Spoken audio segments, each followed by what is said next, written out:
You are listening to This is Oklahoma, hosted by Mike Hearn, telling stories of Oklahomans and those that have made it their home.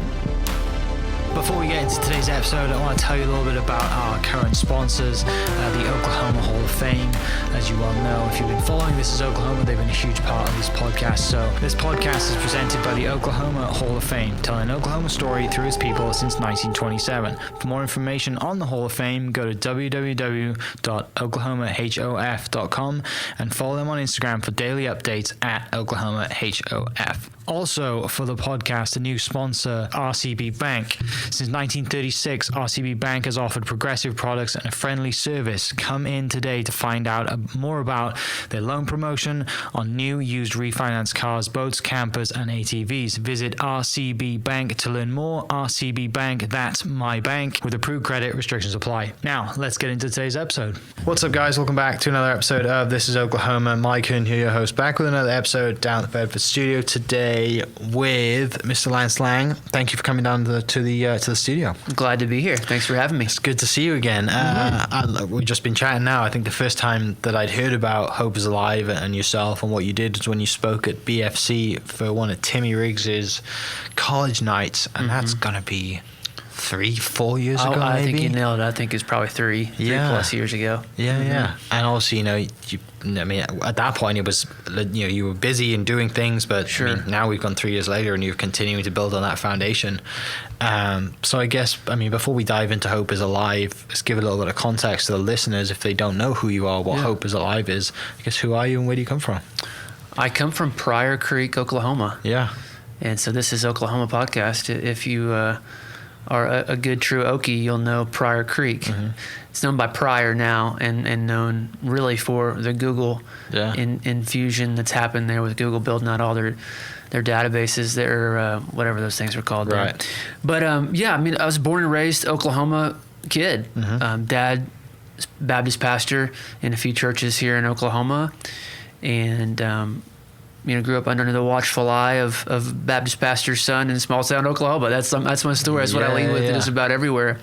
And it made my way to Oklahoma City in my mid-20s through some family and business connections. But in the past 10 years, I started Hope is Alive, got clean and sober just over 10 years ago, and really just been kind of chasing after this mission to radically change other people's lives and to be a part of the story that I believe God has for all of us. That's one of purpose and hope and a future, and that's just what I'm passionate about is watching other people set free, just like I was. Yeah.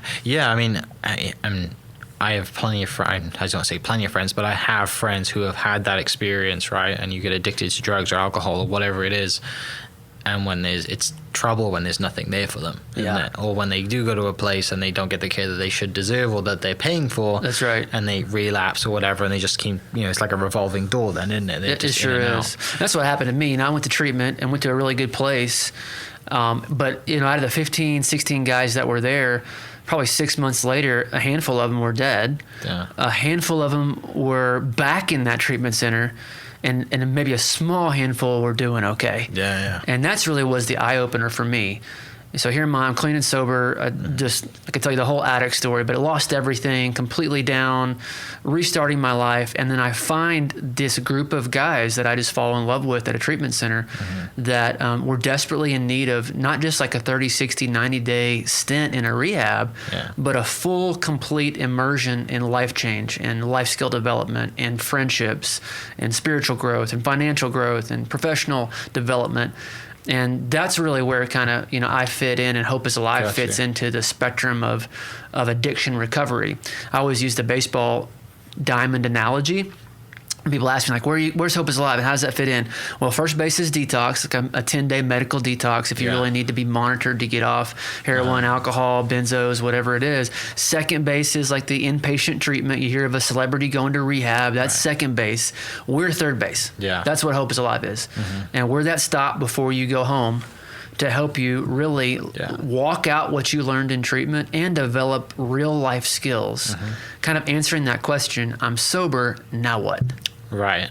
that's what we aim Gotcha. to do. Now, so building towards a better life, a job, back to school, anything, right? Marriage restoration, family, kid restoration.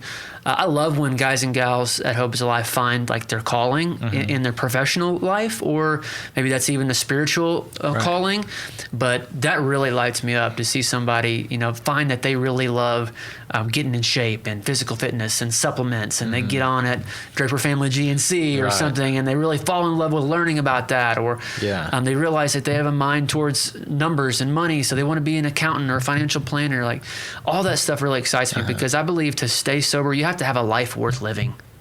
Right. It's got to be a life worth living sober to be worth it. And that might not make sense if you're not an addict listening, but if it's just about going to meetings, then maybe count me out. I mean, I'm all for AA meetings and all that stuff, but if that's all sobriety is, then count me out. I want a life worth living today, and that's what Hope is Alive's about. It's what I'm passionate about, and that's really like creating experiences. Like we just talked about going on golf trips with our buddies in the upcoming weekends. Like that's real life living. Finding my wife and getting married 4.5 years ago and finding a partner to do life with, and she's pregnant today, and like new memories, new life experiences. That's sobriety.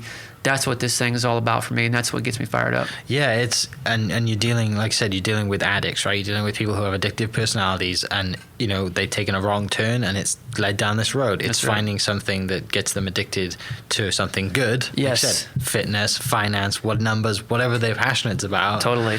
And it's something that like I wouldn't say I have a super addictive personality, but when you talk fitness, like I have to set myself a goal if I'm not committing to it. Yeah. Right? And it's probably the same with certain other things as well. You see yourself and you build a vision, and then you put a plan together and say, I'm going to get to this destination. That's right. Or whether it's a marathon or an Ironman or getting a job or building a business. Yeah, breaking 90 or 80 on the golf course, whatever it is. 100%. And to me, what's the secret sauce of Hope is Alive, and I really believe maybe the platform that I want to stand on highest is that of community. Because all the things that you just said really aren't possible without a community of people around you. And that's in the confines of church, it's in the confines of your professional life, Instagram meetups, golf trips, any of that stuff is all, anytime you can do it within the context of community, you're going to be better. So for me, like, I'm horrible working out on my own. I got a pretty good gym in my garage. I'm rarely in it, okay?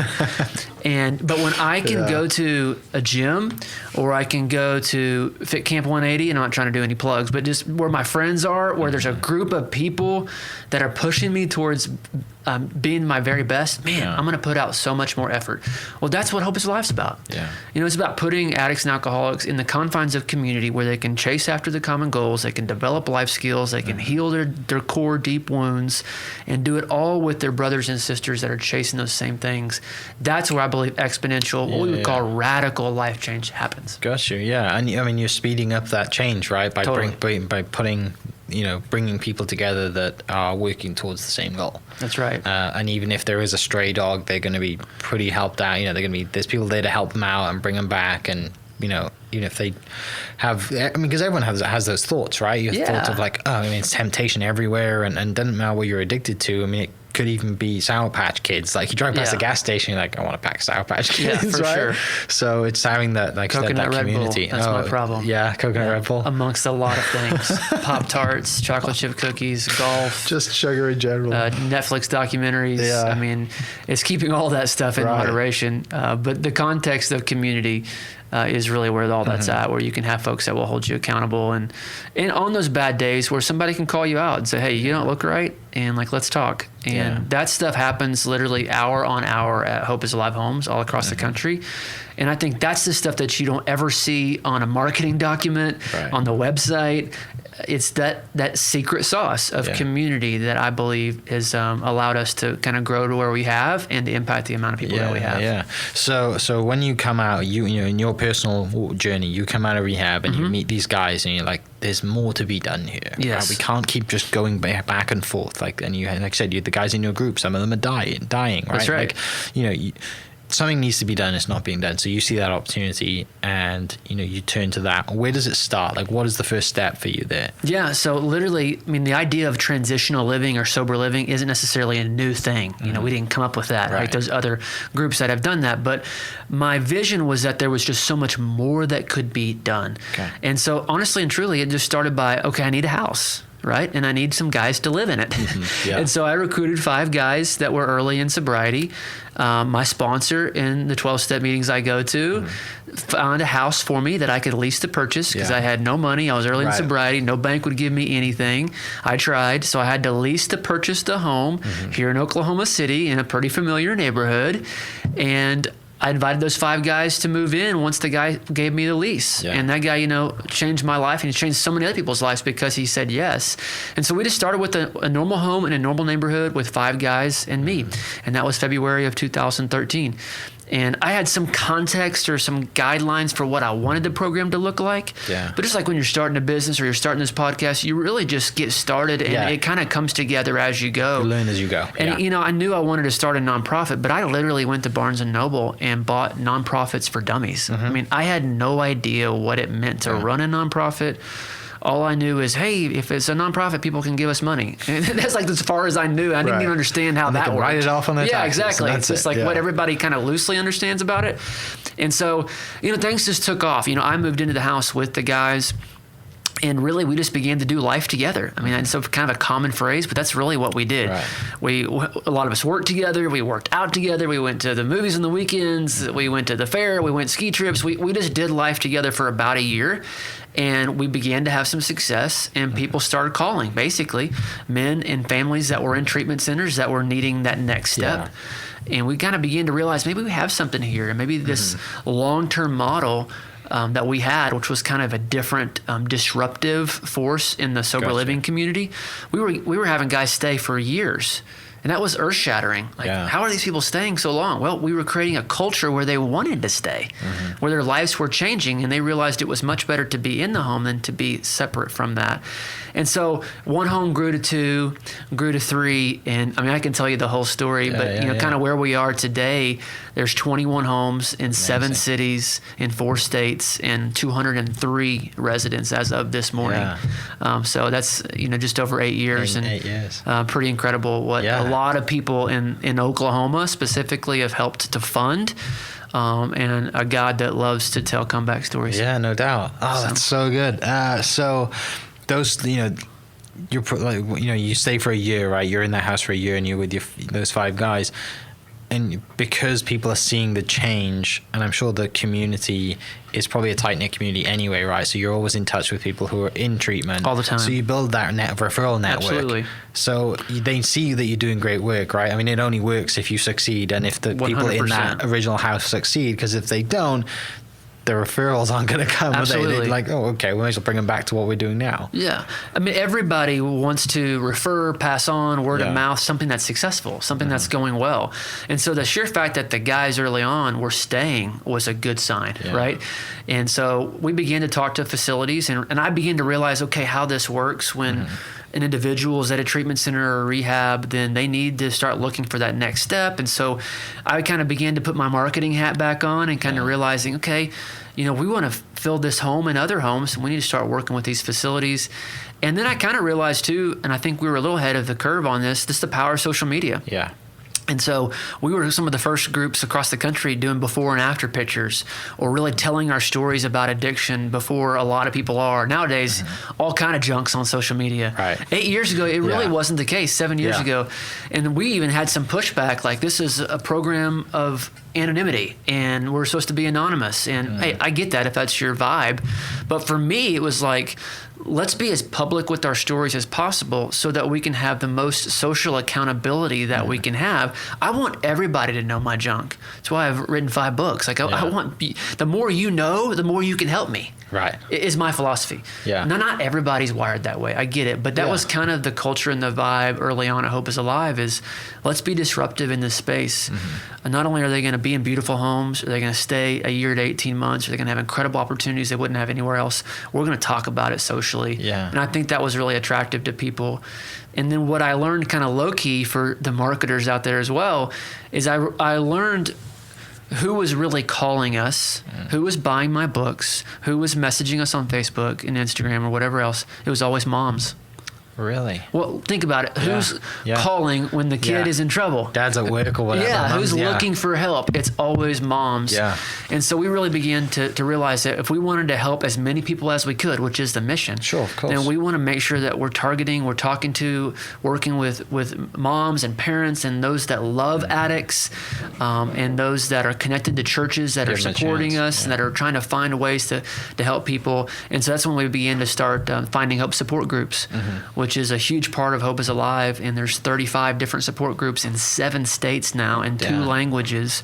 Over 500 people are attending these support groups across the country every single month. Yeah. And those are all moms and dads and grandparents and brothers and sisters of addicts and alcoholics. And these are in person Totally. groups, right? Now Not they just are. social media. Now they're in person because Yeah. people are meeting up and putting faces, Absolutely. and building we real pivoted relationships. online during COVID, but no, it's 100% back to being in person. And you can find out all that at findinghope.today if you're listening and you love an addict and you're needing help and hope. We're not only serving the addicts, but we're serving the family members as well. And most of the time, that's who the first point of contact is. Yeah. How do I help my son? I can tell he's struggling. He just got a DUI, got picked up a possession charge. Right.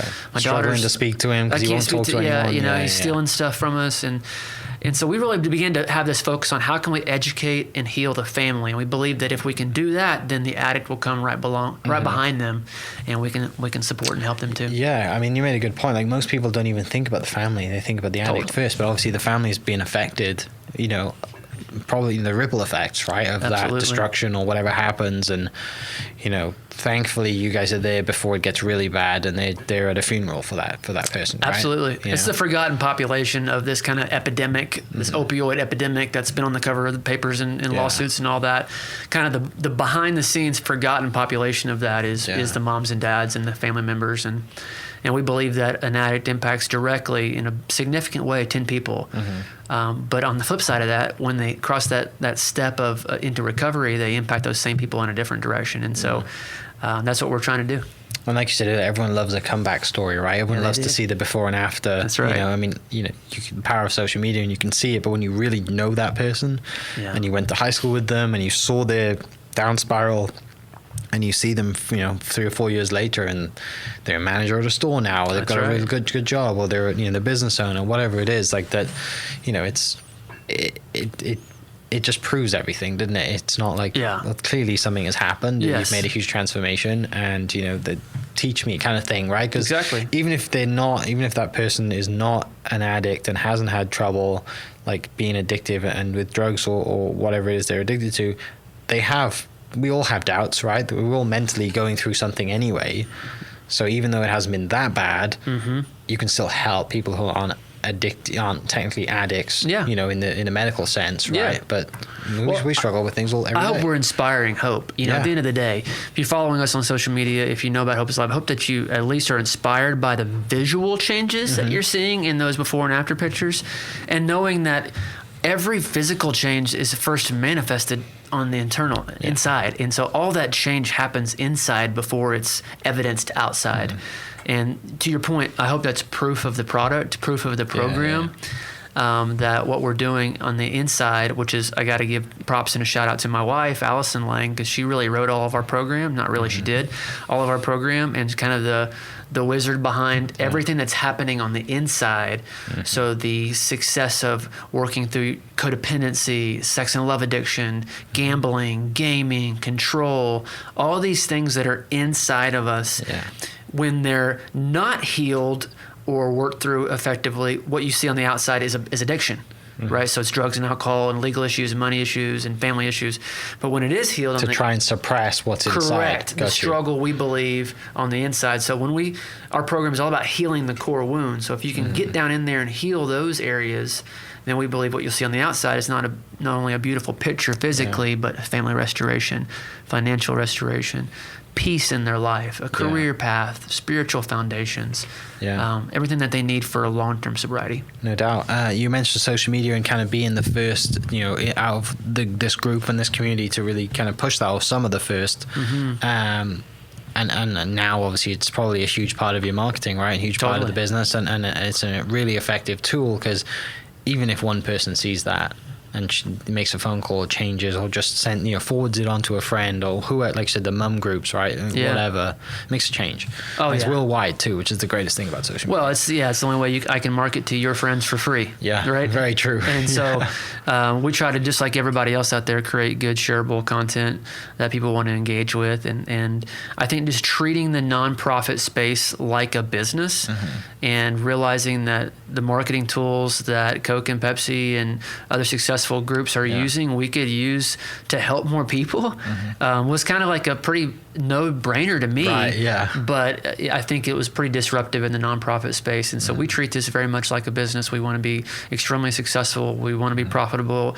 We want to help people grow. We're here to grow, not only in the program and financially, but physically into other states and throughout Oklahoma as well. And so just kind of having that real intentional mindset. We want to be excellent in everything that we do. Yeah. You mentioned writing 5 books. Yeah. Give me a little bit about each one. Yeah. So Hope is Alive. That's the first book. Yeah. And that's really my story and just kind of what I went through and some practical steps that any addict that's early in sobriety can use to grow. Number 2 is called Hope Changes Everything. You'll see a trend here, by the way. Hope Changes Everything is really for, I call normal people that are just chasing a dream. Okay. And it was kind of like the early stages of starting Hope is Alive, and like, how do you tap into the passion? How do you take what's hurt you and turn it into a ministry? The mess of your life into a ministry, that kind of whole thing. And so how can you do that? Number 3 was the book I wrote with my parents called Finding Hope. That was about the time where we really began to realize the audience of parents that were needing hope desperately. And that book is, I call it the Blue Book. It's the Finding Hope Blue Book, and it is, all over the country. It's crazy. All of these I've self-published. I had nobody paid me to write these. This is just stuff that I've done on my own, but that thing has just taken off and grown real successfully. Number 4 was a book called Hope Dealers, and that's kind of chronicles a little bit of the Hope is Life story as well, and it highlights several individuals that have come through the program and tells in more depth their stories.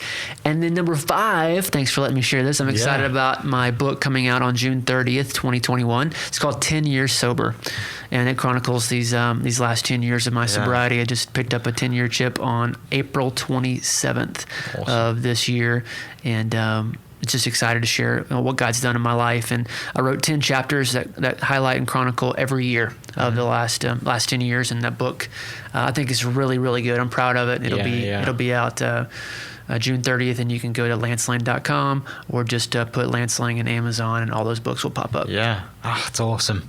I'm sure Mom and Dad are super proud of you as well. Yeah, I'm sure they are. I'm a workaholic. I've made this thing my life, and so I think they probably would tell me to have boundaries with what this thing has done. But I believe ultimately they're proud. I'm sure they are. I hope they are. Yeah. I'm about to go hang out with them in about 30 minutes, so I hope that they're proud. But from where I was, and I just use me as an example of hundreds of other people.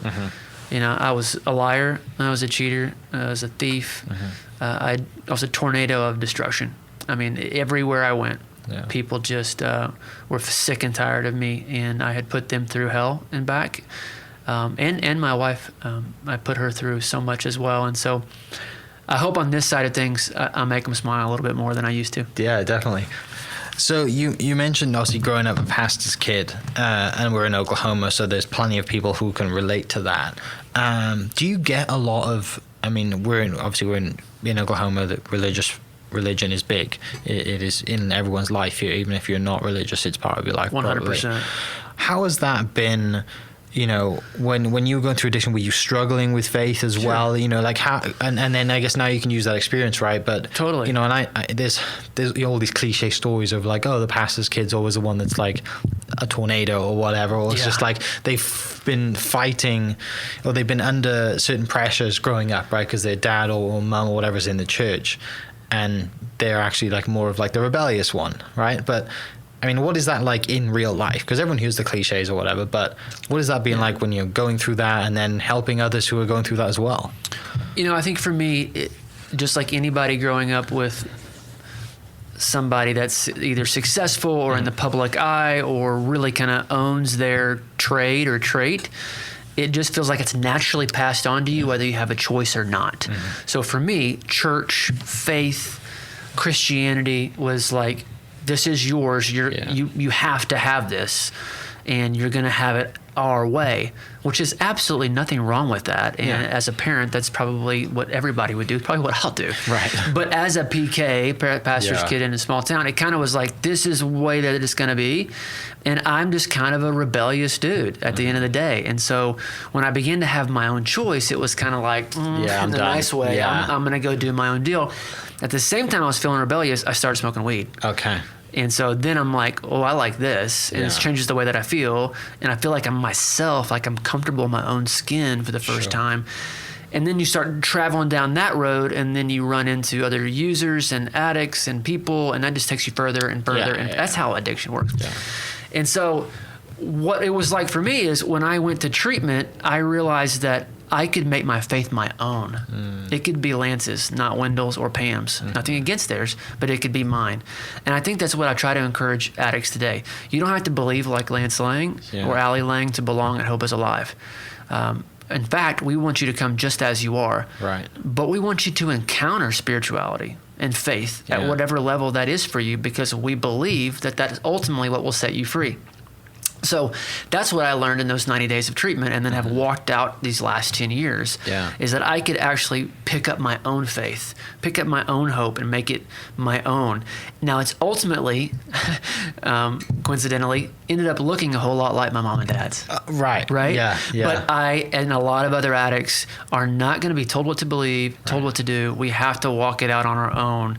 And so I'm sure it's not too dissimilar to a lot of people's stories and journeys. But that's kind of the way addicts are, and we're a lot alike. We're a very commonly afflicted, commonly expressive, feeling-oriented type of person. And we need to walk things out on our own. And so when I was able to realize where God picked me up out of, what Jesus meant for me, then I was able to make that my own, and that was a game changer. And, you know, at my broken, most rock bottom of places in life, he was still there. And that, I think, was a shift in my mindset. And from there, I was able to kind of open my mind back up to the church and the people of the church, which actually were the ones that hurt me the most in my early 20s with some experiences that I went through. Is there like a strong statistic around certain ages that are more addictive than others? Like when your houses and stuff, is there like a more percentage of 18 to 25 year olds or what? Like no, not really. No, there's not. No, I mean, we have folks from all spectrums, from 18 to probably 67 right now. Now, if somebody asks me what's the common demo, I'm going to say 25 to 35. I mean, that's kind of the stock answer for that, and that's just kind of what I know visually. If I ran the numbers, it might be a little bit different, but no, there's really not any common age. You know, we believe that trauma is the trigger for addiction. So kind of there's 5 little stages. You begin experimenting, and then you go to abuse. And then trauma is the trigger that takes you from abuse to like physical connection or being hooked physically to full-blown addiction. And so that trauma can hit anybody at any point in life. It could be something that happened to you as a kid that's really, you know, bad and horrific. It could be moving to a different city as a sophomore in high school. It could be getting a divorce at 37 years old. It could be losing a spouse, like a 67-year-old lady in our home today who lost a spouse later in her 60s. Anytime they could have been abusing, experimenting, and trauma is that trigger that pushes them over the edge, and that could happen anytime in life. Gotcha. Yeah. Mentioning the houses, you know, going from one to, you know, what you mentioned earlier, and across a bunch of states, like, I mean, now you get into the real estate world, right? Now you got to talk about that stuff, and you got to figure that out. I mean, it's its own unintended consequences of growth. All of a sudden, you owning 21 homes, trying to in this market find homes in certain cities. Chaos. The cost of repair and maintenance and upkeep. Having staffing for that. Everything that comes with owning that much property. I mean, I hope I've learned a little bit about it. I certainly didn't anticipate it. I think like a lot of us, you start with the core mission. I just wanted to help people. I just wanted to help people. Just wanted to pass along my story. And God's used it in so many different ways. And I've learned a lot. And I think that's the thing I love about it. It's starting a business, starting a nonprofit, chasing your dreams, forces you to really be diverse in your mindset and your skill set and what you learn in life. And so today, I think I know how to find a house and purchase it and put the finances together. In fact, we're under contract, hopefully by this afternoon, with a new house in Claremore, Oklahoma. Good. Yeah. And super excited about what's going to happen in a smaller community in Oklahoma. We have a home in Weatherford, and we have a home now in Claremore, hopefully soon. And those two are kind of experiments in smaller towns. So. Yeah. So the houses in general, are they all kind of follow the same model? Like you mentioned people that are going to take care. Is there people like, is there like a chef or a cook or whatever? Like, is there a house nanny? Like, are they all kind of the same? They are absolutely the same. Okay. And that was kind of our hope, is that one of our business coaches early on said, you need to make it like Starbucks. Like if you go to a Starbucks in Jerusalem, in London, it feels just like you do at Hefner May or wherever. Uh-huh. And so that's the thought. And so every house has 2 live-in house managers, and those are residents, what we call them, residents that they're in their 3rd phase of our program. They've shown leadership skills, and they really want to have that level of leadership in the home. And they provide kind of the eyes and ears in the home, and they kind of be like the house dad or mom. And then the full-time staff member overseeing the home or 2 homes is a program manager. Gotcha. And that's a graduate of our program who really wants to live out their calling or to continue their experience with Hope is Alive, and they'll be on full-time staff. Yeah. And so this is probably the craziest number to tell you, is that there's 41 full-time staff members at Hope is Alive. Wow. Which is nuts. Yeah. But it only speaks to the fact that we believe you have to be incredibly intentional, and you have to have incredible oversight to lead 203 addicts and to oversee them in a healthy, safe way. I don't think people have any idea maybe the depth of involvement you have to have with that many lives to truly keep them all headed in the right direction. And to corral them. Right. And not even to speak about changing their life. And so our staff has grown tremendously as we've kind of grown exponentially across the country. Yeah. What was the first out-of-state house then? Wichita, Kansas. Okay. Yeah. Any particular reason? My wife's from there. Okay. So we were in Oklahoma City and grown quite a bit here, and then expanded to Tulsa. Yeah. I'm just naturally, I'm an East Side Oklahoma guy, and so that made a lot of sense. And then we were ready for the Wichita expansion a few years ago in 2018, and opened a men's home there. And that went well. And then about the same time, we got a call from some folks out in North Carolina who were really excited about what we were doing and wanted to help people and didn't know how to do it, and literally invited us out there, hosted fundraisers, and helped us purchase a home. Wow. So overnight in the same year, we went from Oklahoma to kind of borderline regional national, just like that. Yeah. And that forced us to learn a whole lot about how to run a business, across the country, and which was a great learning experience. And we love our friends out in North Carolina. And then, so from there, we kind of step back and say, okay, this model works. We can do this really anywhere. We know the need is there all over the country. So how do we do this? And we rolled out to Kansas City, Northwest Arkansas, continue to grow and expand in Oklahoma City, in Wichita, Kansas, and our next stops this year, we believe, are Dallas, Fort Worth, Claremore, like I talked about, and expanding in Kansas City and North Carolina. Yeah, I love it. That's so good. A lot of fun for sure.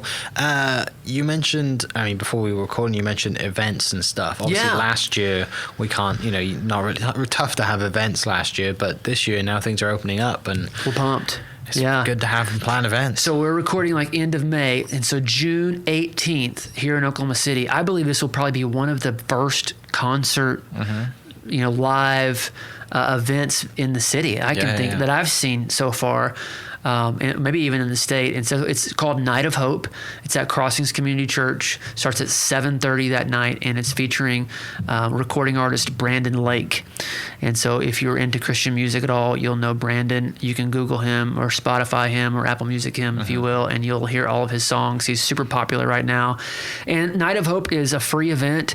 It's really, we started this about 7 years ago, and it was just to kind of take the mask off addiction, to invite people that were struggling and hurting, and really to invite the community, that anybody needing hope. And man, if there's ever a time that our world's needed some hope and some inspiration, it's now. Right. So I want to invite anybody listening, if you're just needing anything at all to get you pumped up, to get you back excited about life, you need a date night, or specifically if you have somebody that's struggling with addiction or mental health, you're going to want to mark your calendars. June 18th, Night of Hope. Thanks for letting me plug it. You can go to nightofhopeokc.com to find out all about it. Again, completely free. It's just our way to give back to the city. It's at Crossings Community Church. We're expecting a couple thousand people there that night, so we're pumped about it.